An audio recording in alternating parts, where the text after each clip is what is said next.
세대간의 유대. 스티븐 코비 박사님의 성공하는 사람들의 7가지 습관에 대해서 계속 읽고 있는데 이제 거의 막바지에 다다르고 있는 것 같습니다. 샌드라와 내가, 샌드라는 부인을 말합니다. 내가 그 1년을 보내는 동안에 자극과 반응 사이의 공간, 즉 인간만이 가진 4가지 천부의 재능을 현명하게 활용하는 능력은 우리를 내면에서부터 변화시켜 주었다. 우리는 그전까지 외부에서부터 시작하여 내면을 변화시키는 접근 방법을 시도하고 있었다. 우리는 서로 사랑했으며 서로의 태도와 행동을 조절함과 동시에 부부관계에 관한 좋은 기법들을 사용함으로써 서로의 차이점을 고쳐보려고 애를 썼다. 그러나 반창고와 아스피린만을 사용한 응급처치식 방법은 오래가지 못했다. 우리가 본질적인 패러다임 수준에서 노력하고 대화하지 않는 한 만성적이고 근원적인 문제는 그대로 남아있게 된다. 내면에서부터 시작할 때 우리는 비로소 신뢰와 솔직함의 부부관계를 가질 수 있었고, 외부에서부터 바꾸는 방법으로는 불가능한 것을 이 심오하고 영구적인 방법으로 해결할 수 있었다.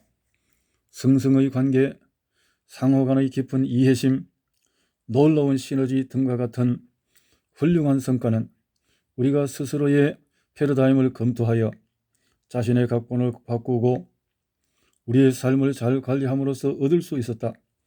이러한 삶의 관리를 통해 깊은 대화라는 제2상한의 중요한 활동을 할 수 있는 시간도 얻을 수 있었다. 여기에는 물론 여러 가지 다른 성과도 많았다. 우리 부부의 삶이 부모들에 의해 강한 영향을 받았던 것처럼 우리 애들의 삶도 우리들에 의해 영향받고 정해질 수 있음을 훨씬 더 심각하게 감지하였다. 이러한 영향력은 종종 우리가 실감할 수 없는 그런 방법으로 작용하고 있었다.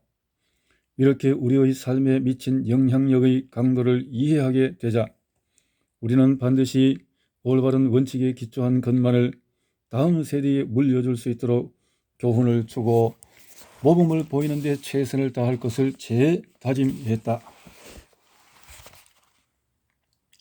나는 이 책에서 우리가 물려받은 것 가운데 주도성을 발휘하여 바꾸고 싶은 여러 가지 각본들에 관해 특별한 주의를 환기시켰다. 그런데 우리의 각본을 주의 깊게 검토해 볼 때 우리 중에 대다수는 당연히 받을 것으로 생각하여 물려받은 각본들이 대단히 훌륭하고 긍정적인 것임을 깨닫게 된다. 진정한 자아의식은 우리가 이러한 각본들의 진가를 인정하게 해주고 우리 앞에 간 선배들에게 감사하게 해준다. 그 덕분에 우리들은 원칙 중심적인 삶을 살면서 성장할 수 있었고 현재의 우리 처지를 파악할 수 있게 되었으며 또 장차 이룰 수 있는 가능성도 내다볼 수 있게 되었다. 여러 세대 사이에 강한 유대 관계를 가지고 있는 대가족은 탁월한 역량을 보유하게 된다. 아이들, 부모들, 조부모들, 삼촌, 숙모들, 고모, 고숙들, 사촌들 등등 사이에 서로 친하게 사는 상호 의존적인 가족은 구성원들이 자신의 존재와 소속과 전통에 대해 긍지를 갖게 된다. 아이들이 종족에 대한 소속감을 갖고 많은 친척들이 전국 각지에 산지해 살지라도 자기를 알고 있고 자기에게 관심을 가져줌을 느끼는 것은 대단히 유익한 것이다. 또 이것은 우리가 아이들을 키우는데 굉장한 도움이 될 수 있다. 우리 집의 한 아이가 성장 과정에서 어려움을 당하고 있다고 가정하자.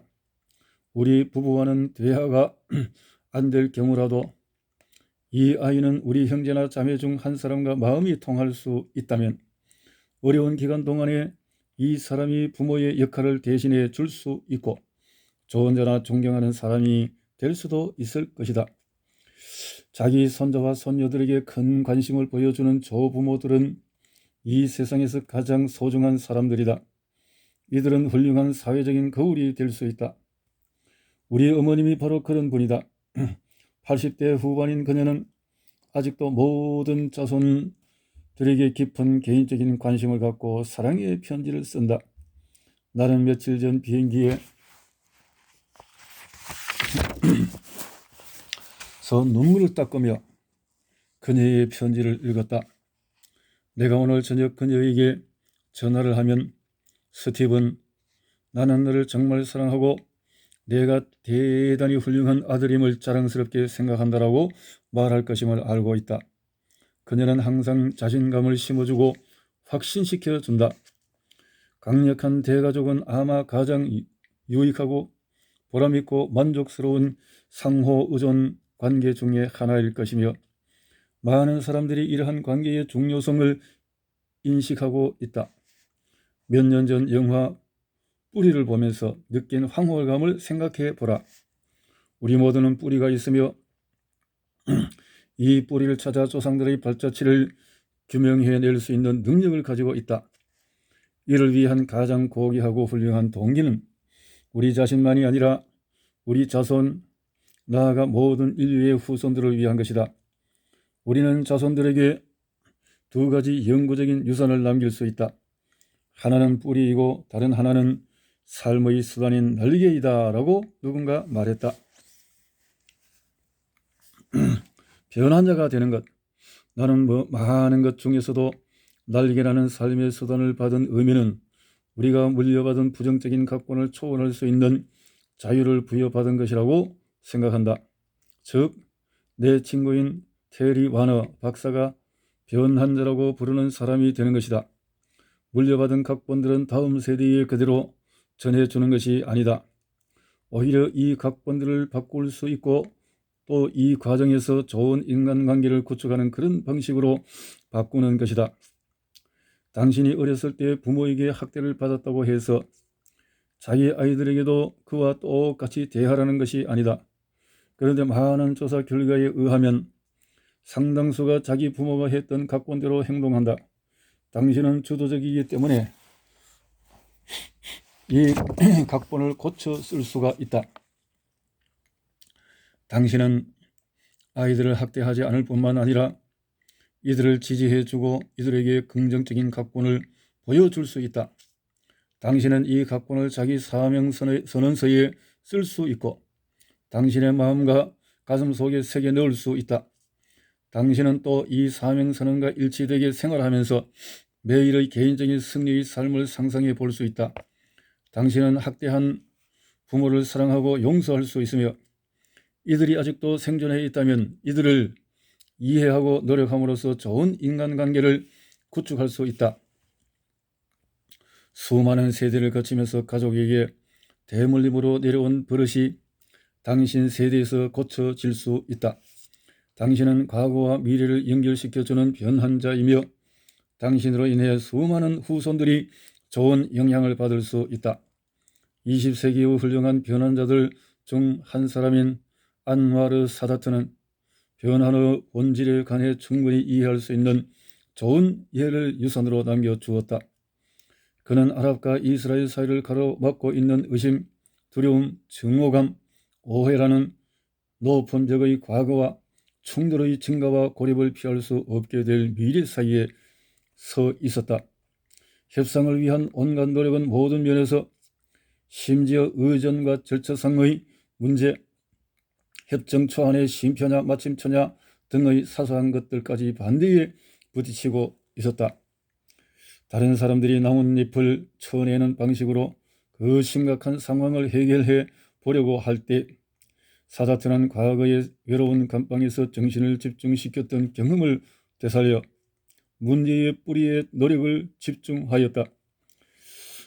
이렇게 하여 그는 역사를 바꾸어 놓았고 수백만 명을 구원하였다. 그는 자서전에 다음과 같이 썼다. 그때 나는 거의 무의식적으로 카이로 중앙감옥 54호실에서 개발시킨 내면의 역량을 끌어내었다. 이 변화를 위한 역량은 재능이랄 수도 있고 능력이라 할 수도 있다. 나는 대단히 복잡한 상황에 직면하고 있음을 깨달았고 심리적이고 지적인 능력을 갖추지 않는 한 이 상황을 타개할 수 없음도 파악하였다.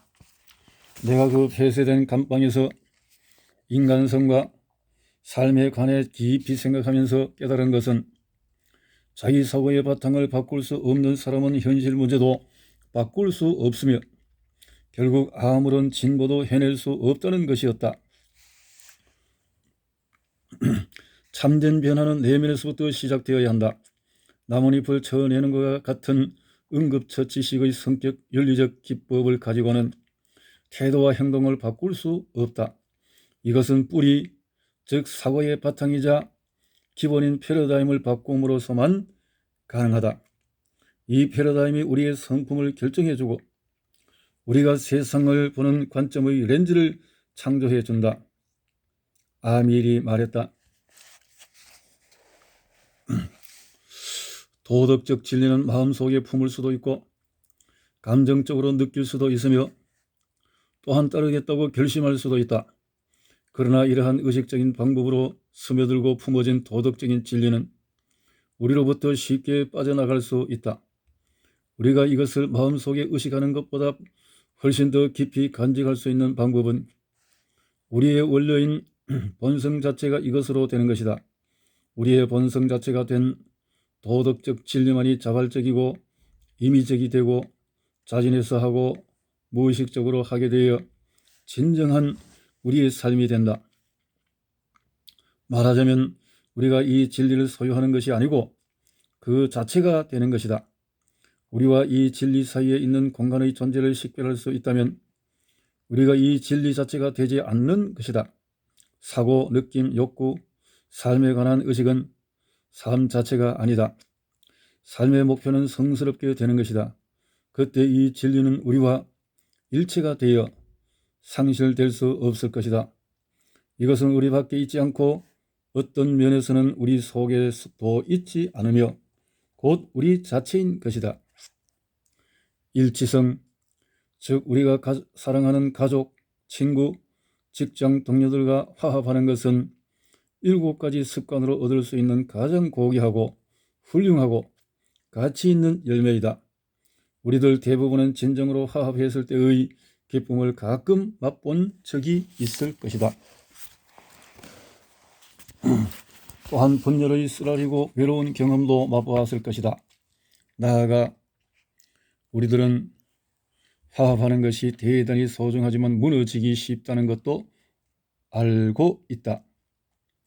확실한 것은 이러한 화합을 가능케 해주는 완벽한 언행일체의 성품을 갖추고 사랑과 봉사의 생활을 한다는 것은 쉽지도 않고 응급처치식으로 해낼 수도 없다.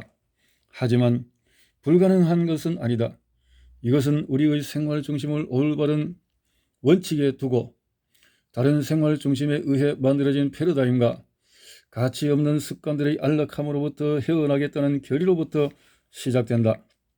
이렇게 하는 과정에서 우리는 실수를 저지르기도 하고 거북스럽게 느낄 수도 있다. 그러나 우리가 내면에서부터 시작하여 매일의 개인적인 승리를 해나간다면 좋은 결과가 확실하게 나타날 것이다. 우리가 씨를 뿌리고 끈기 있게 잡초를 제거해 가며 가꾸어 줄 때 진정한 성장의 기쁨을 맛보게 되고 결국 아주 소중하고 효과적이며 조화스러운 삶의 열매를 얻게 된다. 다시 에머슨의 말을 인용하자. 우리가 끈기 있게 노력할 때 일이 더욱 쉬워지는 것은 일의 성격이 변화해서 그런 것이 아니고 우리의 능력이 개선되었기 때문이다. 우리가 삶의 중심을 올바른 원칙에 두고 수행과 수행 능력의 개선 사이의 균형을 잡아줄 때 우리는 효과적이고 유용하고 평온한 삶을 영위하는 능력을 부여받게 된다. 우리 자신들뿐만 아니라 우리 후손들을 위하여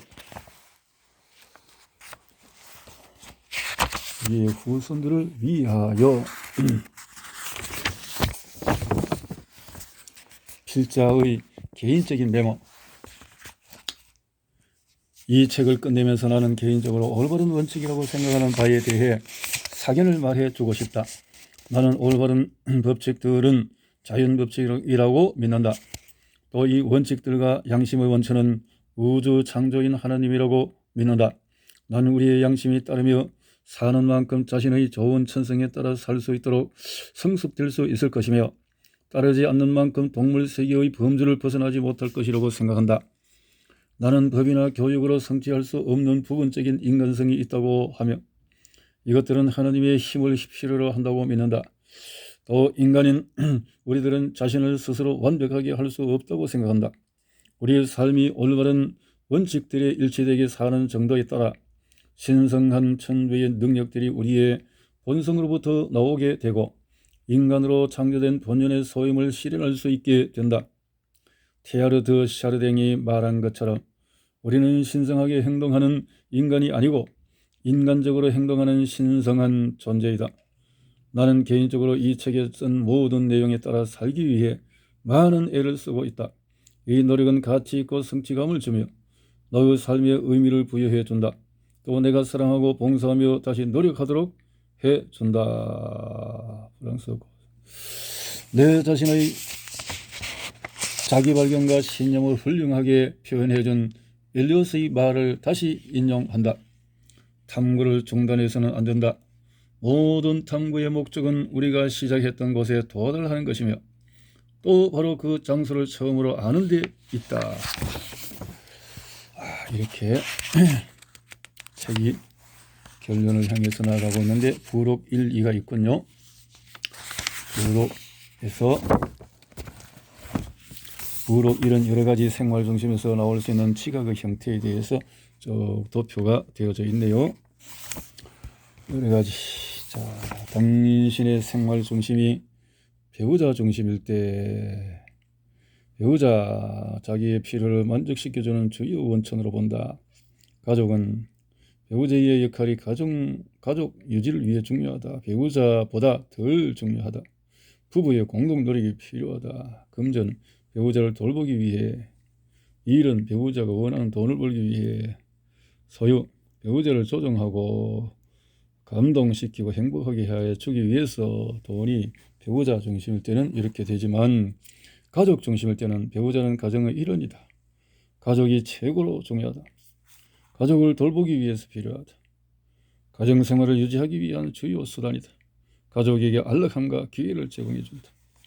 일 중심, 금전 중심일 때 배우자는 금전을 획득하는데 자산도 될 수 있고 부담도 될 수 있다. 돈의 방출구이다. 안정감과 성취감의 원천으로 본다. 돈을 벌기 위해 필요하다고 한다. 금전적인 성공의 중요로 이렇게 생각한다. 일 중심일 때는 배우자는 일하는 데 도움이 될 수 있고 방해도 될 수 있다. 가족을 중심으로 했을 때는 도움도 될 수 있고 일의 중단을 처리할 수도 있다. 2차적으로 중요하다. 금전에서 열심히 일한 증표가 된다. 자, 이 일에 대해서는 성취감과 만족감의 주요 원천이다. 가장 훌륭한 것이다.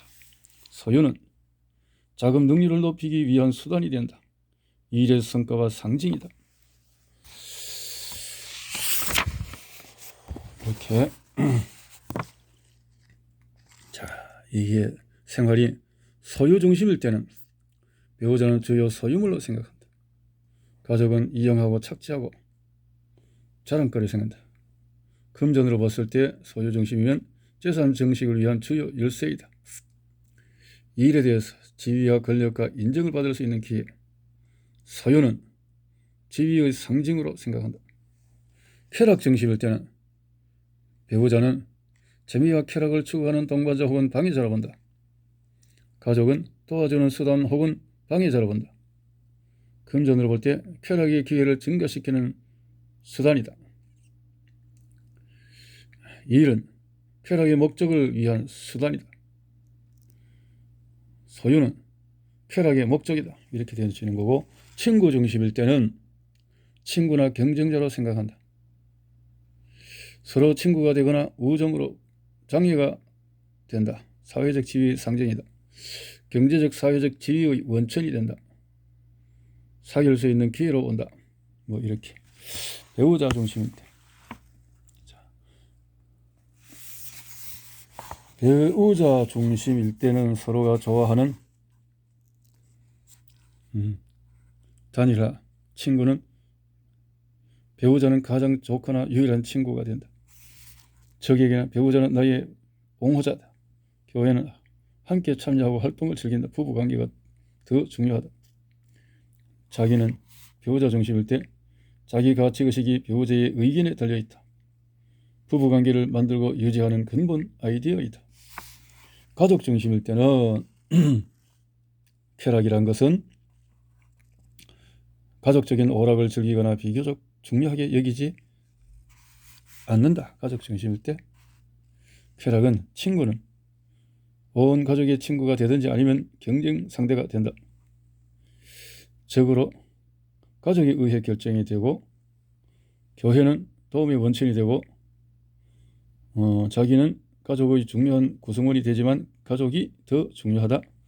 원칙은 가족을 단합시키고 강하게 만드는 기부입니다. 이렇게 되어지고 금전 중심일 때는 쾌락이라서는 경제적 낭비. 금전 중심일 때 친구는 경제적인 지위나 영향력을 보고 선택한다.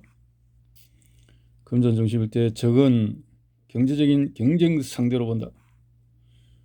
교회는 헌금을 세금 공제할 수 있다. 금전이 헌금으로 나가게 된다. 금전 중심일 때 자기 가치의식이 소유하는 금전에 의해 결정된다. 돈을 벌고 관리하는 데 유용한 수단이 된다. 일 중심일 때 시간 낭비로 본다. 일하는 데 방해가 된다. 쾌락은 친구는 직장이나 공동 관심사에 의해 사귄다. 일의 생산성에 방해가 되는 자들이 회사 이미지에 중요하다고 생각한다. 시간적인 부담이 된다. 일하는 역할에 따라 자기 가치가 결정이 된다. 일을 성공적으로 수행할 수 있는 아이디어가 된다.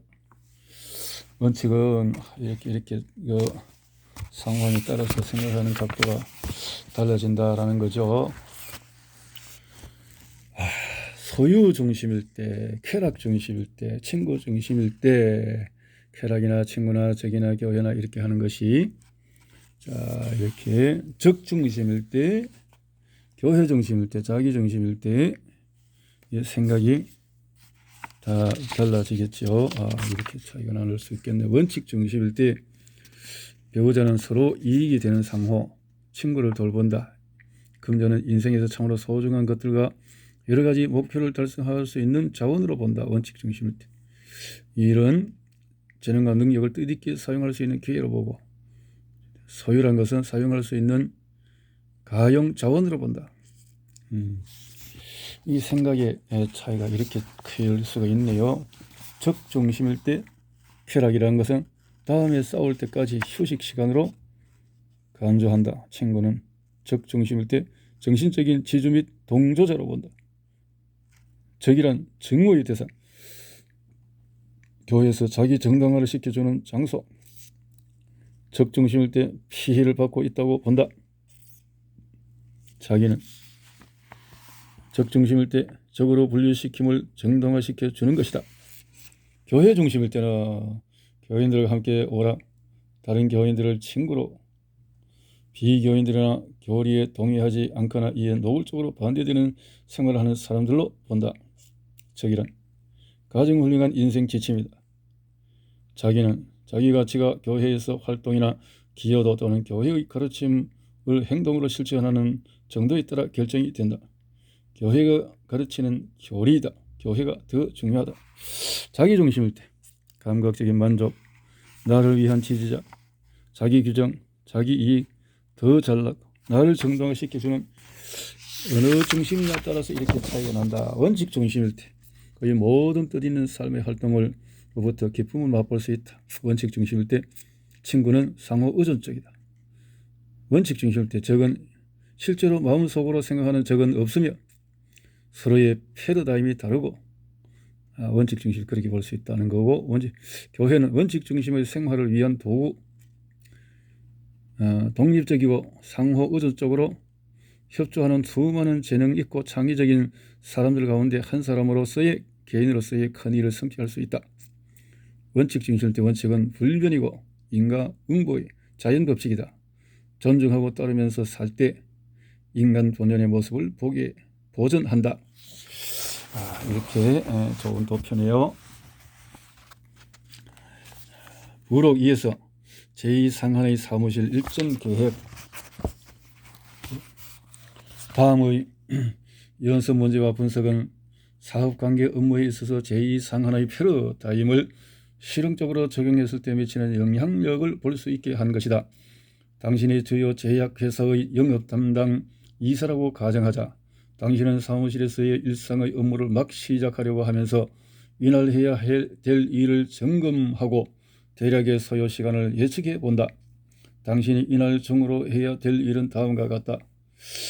전무와 점심을 하고 싶다. 내년 미디어 광고 예산을 책정하라는 부탁을 어제 받았다. 미 결람의 서류들이 기계를 넘치고 있다. 지난달 판매 실적에 관해서 판매부장과 회의할 것이다. 비서가 긴급하다고 말한 몇 가지를 메모 처리하고 책상에 쌓인 의학 잡지를 훑어보고 다음 달에 계획된 판매 회의를 보고하고 제품 X의 최근 생산품이 품질 불합격되었다는 소문을 확인해보고 FDA에 어떤 사람이 제품 X에 관해 전화해 주기를 원하고 이렇게 이날 중으로 해야 될 일을 이렇게 적어본다. 오후 2시에 이사회가 있다. 당당 이렇게 해서 도표를 오전 8시에서 오후 5시 일정 계획표를 쭉쭉쭉쭉쭉 나누는데, 자, 이제 잠시 동안 습관 1, 2, 3을 통해 배운 것을 활용하여 당신의 일정 계획을 효과적으로 작성해보자.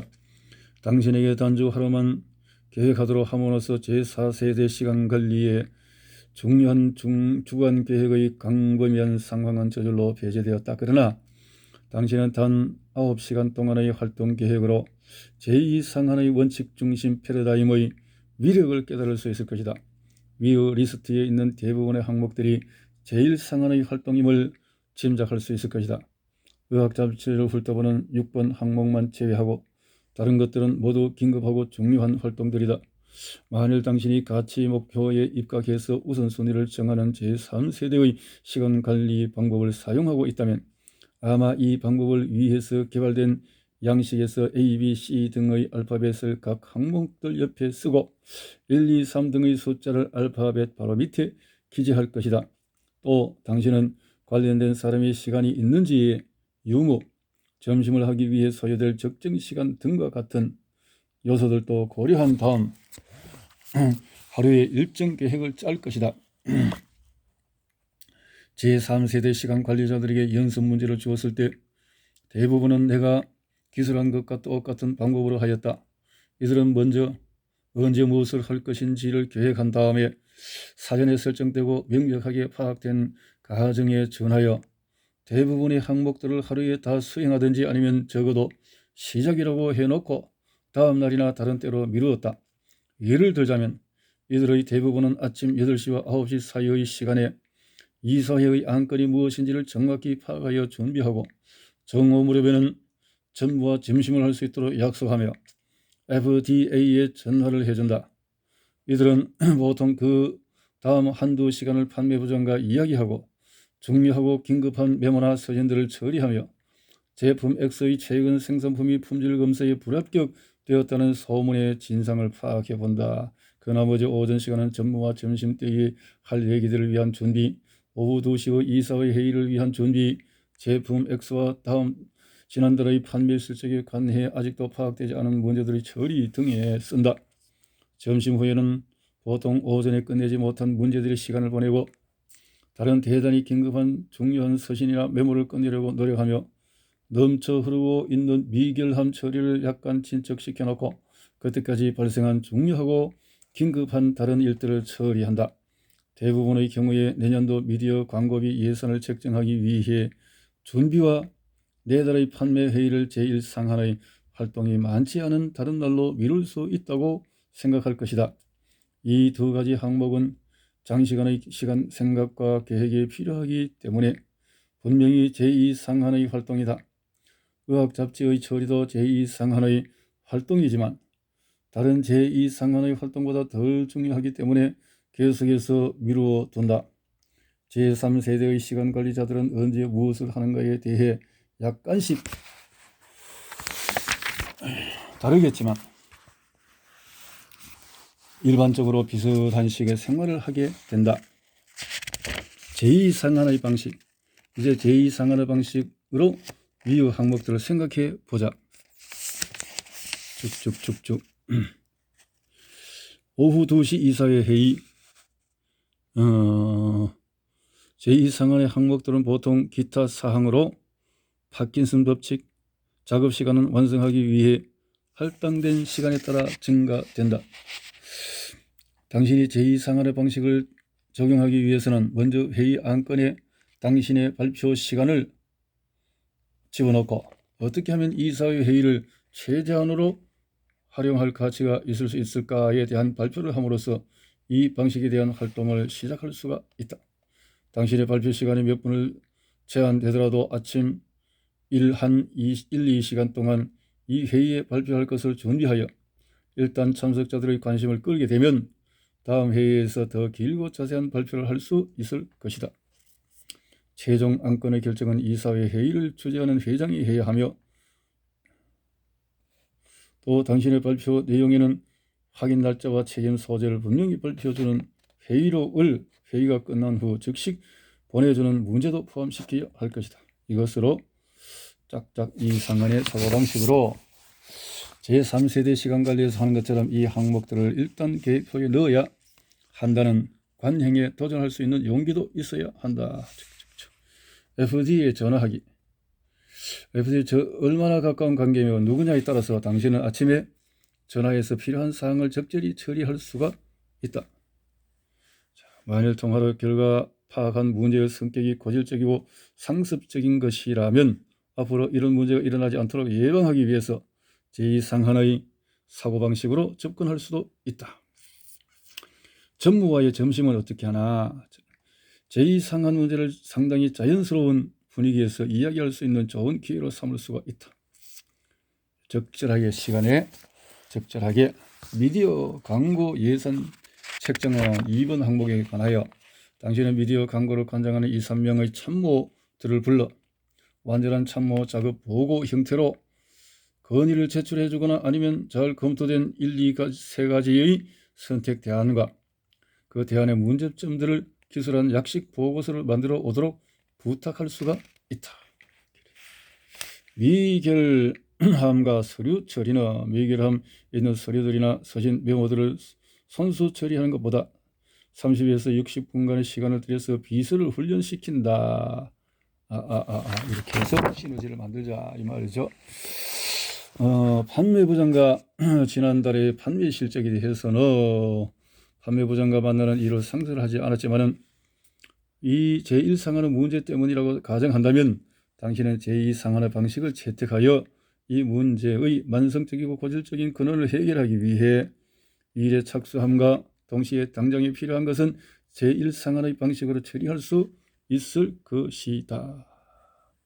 만일 당신의 판매부장이 당신의 비서와 상의하는 것을 불쾌하게 생각하면 판매부장과 좋은 관계를 구축하기 위한 활동을 시작함으로써 결국 그도 제2상한의 접근 방식이 모두에게 더욱 유익함을 믿게 될 것이다. 의학 잡지 읽기는 이것을 미루고 싶은 제2상한 활동이다. 그러나 장기적인 안목에서 전문 분야에 유능하고 자신을 갖기 위한 이러한 잡지를 읽어야 한다. 다음 달 판매 회의를 위한 준비는 그에서 제2상한의 접근법은 당신의 부하들로 구성된 작은 팀을 하나 만들어 이들에게 판매 사원들의 필요와 욕구에 대해서 철저히 분석하도록 한다.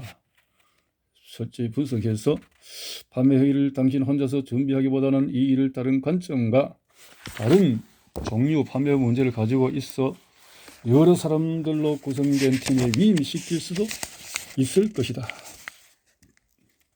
제품 X와 품질 관리는 이것은 품질 검사에 불합격한 제품 X에 관한 것이다. 자, 이런 것이 있으면 시정하고 결과만 보고해 달라고 이렇게 말을 할 수가 있을 것이다. 이렇게 제2상한의 관리자들이 중요하고 급한 제1상한의 활동을 처리하기나 할까 하고 의아하게 생각할 수도 있지만 나는 이 연습이 이상적이라는 점을 인정한다. 그러나 이 책은 비효과적인 사람들의 습관에 관한 것이 아니라 대단히 효과적인 사람들의 습관에 관한 것이다. 대단히 효과적이 된다는 것은 계속 추구해야 할 하나의 이상적인 목표이다. 물론 당신은 제1상한의 활동에도 시간을 써야 한다. 가장 잘 짜여진 제2상한의 방식이라도 종종 실현되지 못하기도 한다. 그러나 제1상한의 활동들을 용이하게 관리할 수 있을 정도로 적게 줄일 수 있다.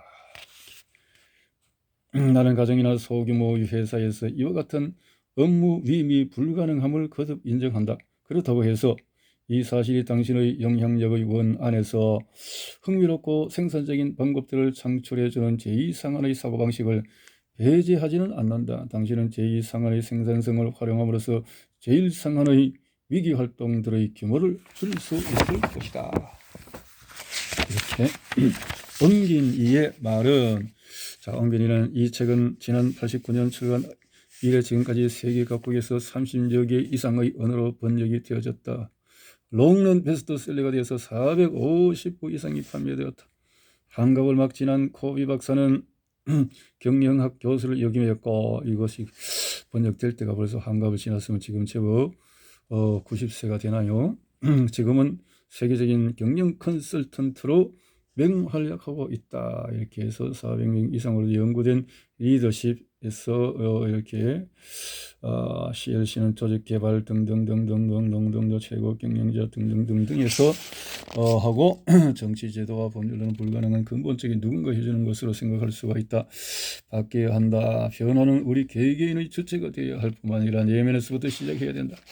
본서는 인생을 보람있게 살아가는 성공적인 사람들을 대상으로 연구한 결과 도출된 7가지 습관을 다루고 있다. 이렇게 오랜 연구를 통해서, 그래서 습관 1, 2, 3은 개인 중심의 리더십, 습관 4, 5, 6은 집단과 조직에서 리더십을 이렇게 정리해서 이 책의 원서는 비교적 난해한 편이다. 무엇보다도 저저 해박한 지식과 깊은 사고, 심오한 영적 자원의 몰입 등으로 말미암아 이 책을 원서로 읽으려는 독자는 상당히 어려운 느낌을 받을 것이다. 따라서 이 책의 경우 보다 높은 번역서를 내어놓을 필요성이 무엇보다도 커졌다. 이렇게 해서 번역을 하게 되었다. 지난 89년 이 책이 미국에서 출간된 직후 이렇게 89년대 해서 번역을 의뢰해서 이렇게 좋은 성과를 만들어 내어줬다.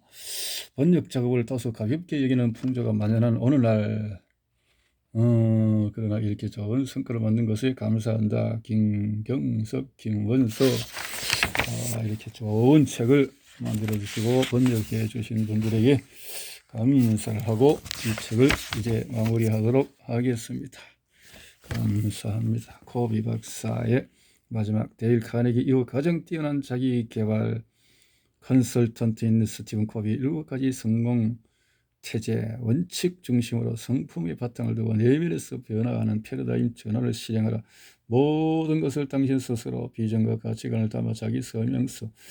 일을 시작하기 전에 경중왕급의 순서를 판단하고 전쟁의 철학을 버리고 상호 승리, 공급적인 경청 기술로 막강한 위력, 대인관계의 모든 영역에서 시너지, 심시를 단련하여 미래를 위해 투자하자.